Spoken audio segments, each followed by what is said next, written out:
Race కేసులో ED అధికారులు కేటీఆర్ను ప్రశ్నిస్తున్నారు. ఈ ఫార్ములా రేస్ నిధుల బదలాయింపులో ఫెమా ఉల్లంఘనలు జరిగినట్లు ఈడీ ప్రధానంగా ఆరోపిస్తోంది. ఎఫ్ఈఓకు 45 కోట్లు యూకే ఫండ్స్ రూపంలో చెల్లించడంలో ఉల్లంఘన జరిగిందని అంటోంది.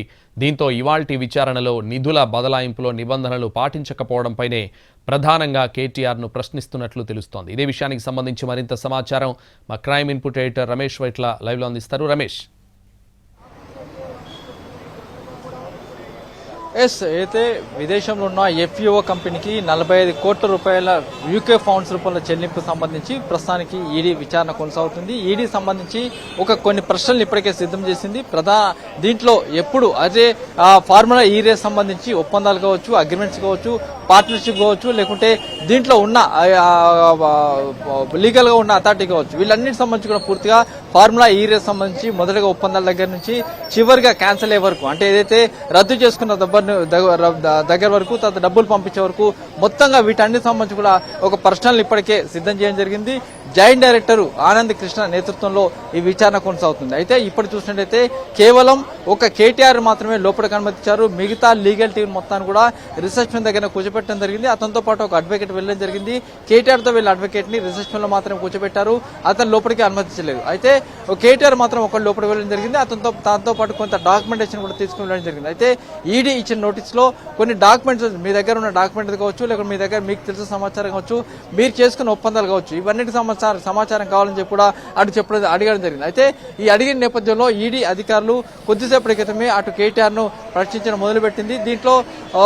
దీంట్లో పూర్తి స్థాయిలో కూడా ఎలాంటి ఒప్పందాలు జరిగాయి, ఏ విధంగా ఒప్పందాలు జరిగాయి, దీనివల్ల ఎంత లాభాలు వస్తాయి అన్న ప్రధానంగా ఈ క్వశ్చన్ కొనసాగుతుండగా, మరోవైపు చూసినట్లయితే దీంట్లో అసలు ఏం జరిగింది, మొదటి దఫా రేసు నిర్వహించిన ఏసినెస్ట్ అనే కంపెనీ రెండో దఫాలో ఎందుకు తప్పుకుంది, తప్పుకోవడానికి కారణాలు ఏంటి, దానికి సంబంధించిన విషయాలు ఏంటి, లాభాలు లేవని చెప్పి ఆ కంపెనీ తప్పుకుంటే ఇతర కంపెనీలకు మీరు ఎందుకు ఆ టెండర్ కాల్ఫర్ చేసి పిలవలేదు, అంతేకాకుండా ఎఫ్ఈఓ కంపెనీకి మీరు డబ్బుల్ని ఏ విధంగా పంపించారు, ఎందుకు పంపించారు, ఎవరిని అడిగి పంపించారు, కేబినెట్ అనుమతి లేకుండా విదేశీ మార్గదర్శకుల రూపంలో యూకే ఫండ్ రూపంలో 45 కోట్ల రూపాయలు ఎందుకు పంపించాల్సి వచ్చింది, దీనికి సంబంధించి కేబినెట్ అనుమతి ఉందా, మీరు ఇప్పటికైతే బిఎల్ఎన్ రెడ్డి తర్వాత అరవింద్ కుమార్ ఒకటే విషయం స్పష్టం చేస్తున్నారు, మీరు చెప్తేనే డబ్బులు పంపించామని చెప్పి వాళ్ళు చెప్తున్నారు, కాబట్టి మీరు ఎందుకు చెప్పాల్సి వచ్చింది, మీరు దేనికోసం చెప్పారు, అంతేకాకుండా ఎఫ్ఈఓ కంపెనీకి 45 కోట్ల రూపాయలు విదేశీ ఫండ్ రూపంలో మీరు డబ్బులు పంపించిన నేపథ్యంలో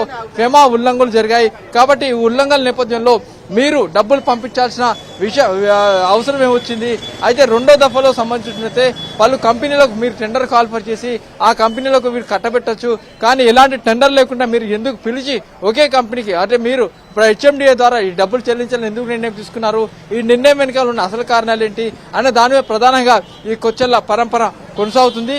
అయితే దీంట్లో ఇప్పటికీ చూసినట్లయితే అసలు ఆ వ్యవహారం మొత్తం కూడా ఈ ఫెమా ఉల్లంఘన నేపథ్యంలో ప్రశ్న పరంపర కొనసాగుతుందని చెప్పి అధికారుల నుంచి వచ్చిన సమాచారం. ఎందుకంటే దీంట్లో 45 కోట్ల రూపాయల విదేశీ యూకే ఫండ్ల రూపంలో డబ్బులు చెల్లించిన నేపథ్యంలో ఆ డబ్బులకు సంబంధించి ఫెమా ఉల్లంఘన జరిగిందని ప్రధానంగా ఈడీ అనుమానిస్తున్న నేపథ్యంలో దాని మేరకు ఈడీ ఫెమా ఉల్లంఘన నేపథ్యంలో కేసు నమోదు చేసి విచారణ ప్రారంభించిన నేపథ్యంలో ఇప్పటికే అరవింద్ కుమార్ కావచ్చు, బిఎల్ఎన్ రెడ్డిని ఇద్దరిని అటు విచారించి స్టేట్మెంట్ రికార్డ్ చేశారు. అయితే బిఎల్ఎన్ రెడ్డి కావచ్చు, అరవింద్ కుమార్ కావచ్చు, ఇద్దరు ఒకే విషయం స్పష్టం చేయడం జరిగింది, కేటీఆర్ చెప్తే మేము డబ్బులు మొత్తం కూడా అటు విదేశీ కంపెనీకి ఎఫ్ఈఓ కంపెనీకి బదిలీ చేశామని చెప్పి వాళ్ళు ఇప్పటికే చెప్పడం జరిగింది. కాబట్టి మీరు ఏ హోదాతోటి, ఏ అధికారంతో ఆ డబ్బులు మొత్తం కూడా విదేశీ కంపెనీకి మీరు పంపించారు, ఎందుకు పంపించారు, పంపించిన కారణం ఏంది, దీని వెనకాల ఫెమా ఉల్లంఘనలు జరిగాయి, కాబట్టి దీనికి సంబంధించి మీ దగ్గర సమాచారం మొత్తం కావాలని చెప్పి కూడా అటు అధికారులు అడుగుతున్నారు. అయితే దీంట్లో ఇప్పుడు చూసినట్లయితే ఈడీ ఆఫీస్ మొత్తం కూడా అటు పూర్తిగా పోలీసు కంట్రోల్లో ఉండిపోయింది. పోలీసులు ఎవరిని కూడా లోపలికి అనుమతించలేదు. కేవలం ఈడీ అధికారులు మాత్రం అటు లోపల టూరిజం డిపార్ట్మెంట్ మిగతా వాళ్ళని మాత్రం అనుమతిస్తున్నారు. అయితే దీంట్లో ఫెమా ఉల్లంఘనలనే ప్రధాన క్వశ్చన్ మీద ప్రధానంగా దానిపైన క్వశ్చన్ చేస్తున్నారు, ప్రధానంగా దాని మీదనే విచారణ చేస్తున్నారు. ఇప్పటికే ఒక ప్రశ్నావళిని సిద్ధం చేశారు. దీంట్లో అరవింద్ కుమార్ కావచ్చు, బిఎల్ఎన్ రెడ్డి చెప్పిన ఆన్సర్స్ ని బట్టి వాళ్ళ స్టేట్మెంట్ ప్రకారం కొన్ని ప్రశ్నలు సిద్ధం చేసి మీరు ఏ హోదాలో డబ్బులు పంపించారు, ఏ విధంగా కింద అధికారులు పంపించమని చెప్పారు అన్న దాని మీద ప్రధానంగా అధికారులు విచారిస్తున్నారు. ఇప్పటికి విచారణ ప్రారంభమైంది. ఈ విచారణ సంబంధించి జాయింట్ డైరెక్టర్ ఆనంద్ కృష్ణ ఈ విచారణ చేస్తున్నారు.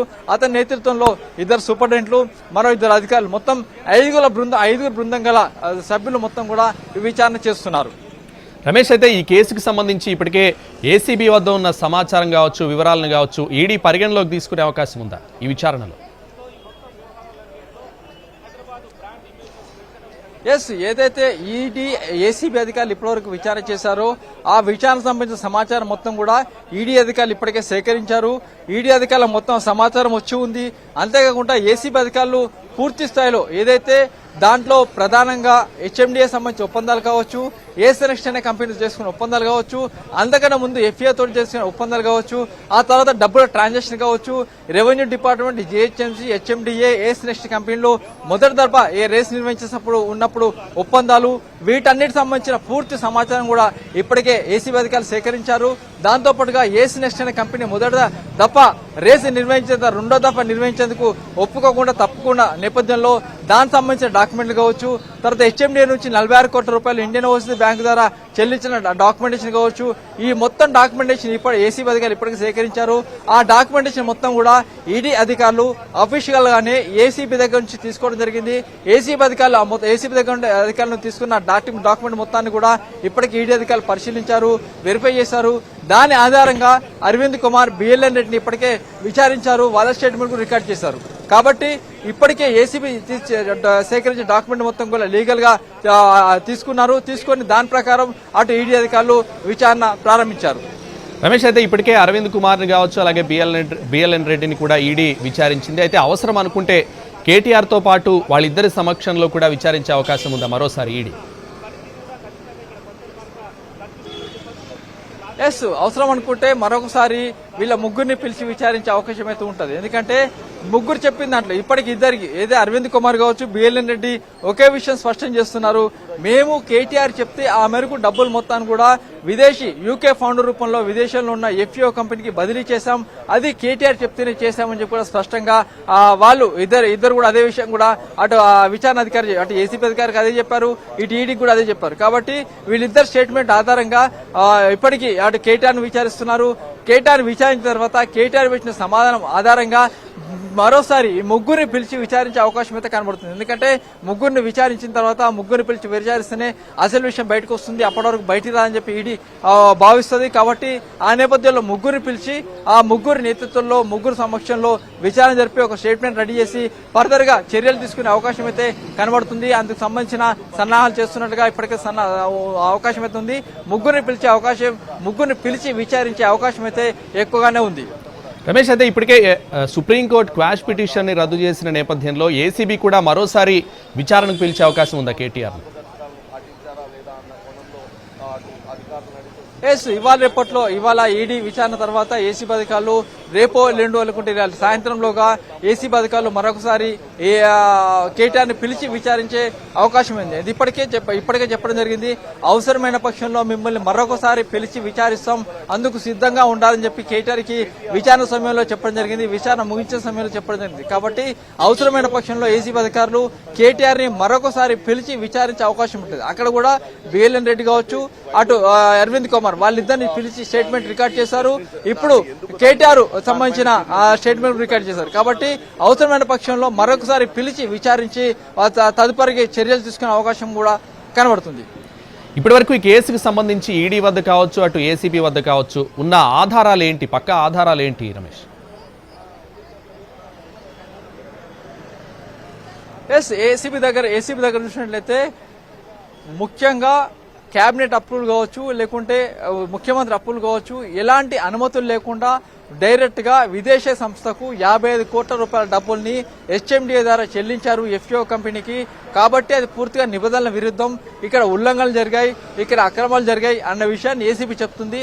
దానికి సంబంధించి ఏసీబీ విచారణ చేస్తుంది, దానికి సంబంధించి డాక్యుమెంటేషన్ ప్రిపేర్ చేసింది, దానికి సంబంధించి సమాచారం సేకరించింది, దానికి సంబంధించి అరవింద్ కుమార్, అటు బిఎల్ఎన్ రెడ్డి విచారించింది, ఆ తర్వాత కేటీఆర్ కూడా విచారించింది. అయితే ఈడీ మాత్రం ఫెమా ఉల్లంఘన, ఏదైతే ఎఫ్ఈఓ కంపెనీకి 45 కోట్ల రూపాయల డబ్బుల్ని యూకే ఫౌండ్స్ రూపంలో చెల్లించిన డబ్బులు సంబంధించి ఏ విధంగా చెల్లించారు, ఎలా చెల్లించారు అనే విషయం తెలుసుకునే ప్రయత్నంలో యూకే ఫౌండ్ రూపంలో ఎలాంటి కేబినెట్ అనుమతి కావచ్చు, ఎలాంటి నిబంధనలు ఉల్లంఘించి ఆ మేరకు 45 కోట్ల రూపాయలు యూకే ఫౌండ్ రూపంలో ఎఫ్ఈఓకు చెల్లించారు. కాబట్టి అక్కడ ఉల్లంఘనలు ఫెమా ఉల్లంఘన జరిగింది. కాబట్టి ఆ మేరకు అటు కేటీఆర్ ను పిలిచి విచారిస్తున్నారు. అయితే ఈడీ చేస్తుంది ఫెమా ఉల్లంఘన, అయితే అటు ఏసీబీ చేస్తుంది నిబంధనలకు విరుద్ధంగా పనిచేస్తారని చెప్పి ఏసీబీ చేస్తుంది. కాబట్టి ఇద్దరు కూడా విరుద్ధమైన డైరెక్షన్ లో వాటి విచారణ చేస్తున్నారు. ఇద్దరు విరుద్ధమైన డైరెక్షన్ లో ముందుకు వెళ్తున్నారు. ఆ మేరకు స్టేట్మెంట్లు రికార్డు చేస్తున్నారు. అయితే ఈ కార్ రేస్లో ఇన్వాల్వ్ అయి ఉన్న ఇతర కంపెనీలను కూడా ఈ విచారణకు పిలిచే అవకాశాలు ఉన్నాయా రమేష్? ఎస్, దీనికి సంబంధించి మొదటి రేసులో పాలు పంచుకున్న పార్ట్నర్షిప్ గా ఉన్న ఏస్ నెక్స్ట్ అనే కంపెనీని కూడా పిలిచి విచారించే అవకాశం ఉంటుంది. అటు ఏసీబీ అధికారులు కూడా ఏసీ నెక్స్ట్ అనే కంపెనీ పిలిచి విచారిస్తారు. ఈడీ అధికారులు కూడా ఏసీ నెక్స్ట్ అనే కంపెనీ పిలిచి విచారిస్తారు. ఎందుకంటే ఈ మొత్తం వ్యవహారంలో ఏసీ నెక్స్ట్ అనే పాత్ర కీలకమైంది. ఎందుకంటే ఏసీ నెక్స్ట్ అనే కంపెనీ మొదటి దఫా రేసు నిర్వహించిన తర్వాత రెండవ దఫా తాను రేసు నిర్వహించలేనని చెప్పి తప్పుకోవడంతో ఆ మేరకు హెచ్ఎండిఏ దీంట్లోకి ఎంటర్ కావడం, ఆ తర్వాత డబ్బులు ట్రాన్స్ఫర్ చేయడం. అయితే ఏసీ నెక్స్ట్ అనే కంపెనీ ఎందుకు తప్పుకుంది, దేనికోసం తప్పుకుంది, ఆ కంపెనీ ఆశించిన లాభాలేంటి, ఆశించిన వరకు లాభాలు రాలేదని చెప్పి తప్పుకున్నా అని చెప్తుంది. కాబట్టి ఆ కంపెనీ ఎంత పెట్టుబడి పెట్టింది, ఎన్ని లాభాలు వచ్చాయి, ఆ లాభాలకు సంబంధించిన వ్యవహారం ఏంటి, లాభాలు ఎందుకు రాలేదు, ప్రభుత్వం సంబంధించి గతంలో ఉన్న కేటీఆర్ మాత్రం పూర్తి లాభాలు వచ్చాయని చెప్తున్నారు. కానీ ఏసీ నెక్స్ట్ అనే కంపెనీ లాభాలు రాలేదని చెప్తుంది. లాభాలు రాకపోవడంతో కంపెనీ తప్పుకున్నా అని చెప్తుంది. కాబట్టి దీనికి సంబంధించిన వ్యవహారం మొత్తం కూడా తెలుసుకునే ప్రయత్నంలో ఏసీ నెక్స్ట్ అనే కంపెనీ కావచ్చు, కొన్ని చిన్న చితక కొన్ని కంపెనీలు ఉన్నాయి, ఆ కంపెనీలను కూడా పిలిచి విచారించే అవకాశం అయితే కనబడుతుంది. Thank you Ramesh.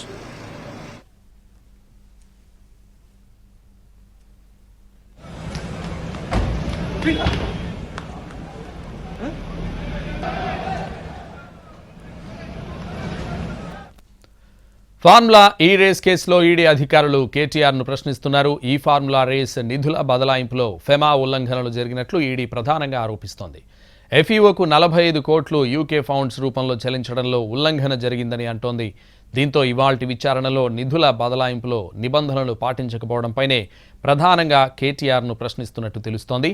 ఇప్పటికే ఐఏఎస్ అరవింద్ కుమార్, బిఎల్ఎన్ రెడ్లను ఈడీ విచారించింది. వీరి వాంగ్మూలం ఆధారంగా కేటీఆర్ను ప్రశ్నిస్తున్నారు ఈడీ అధికారులు.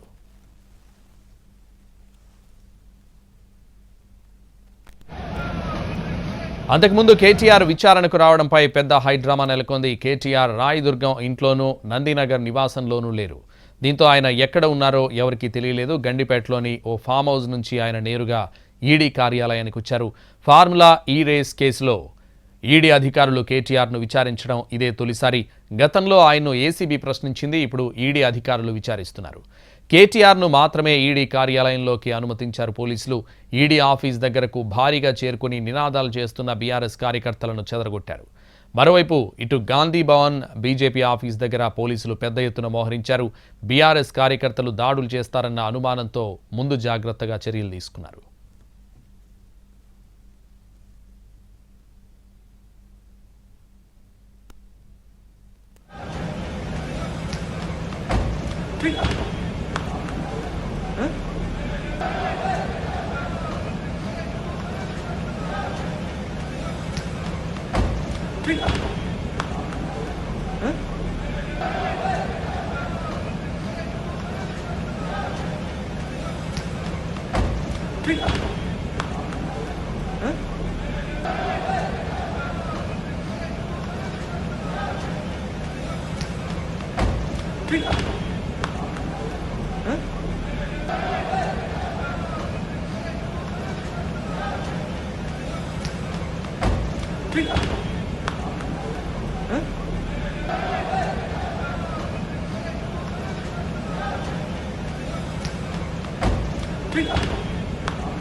Three.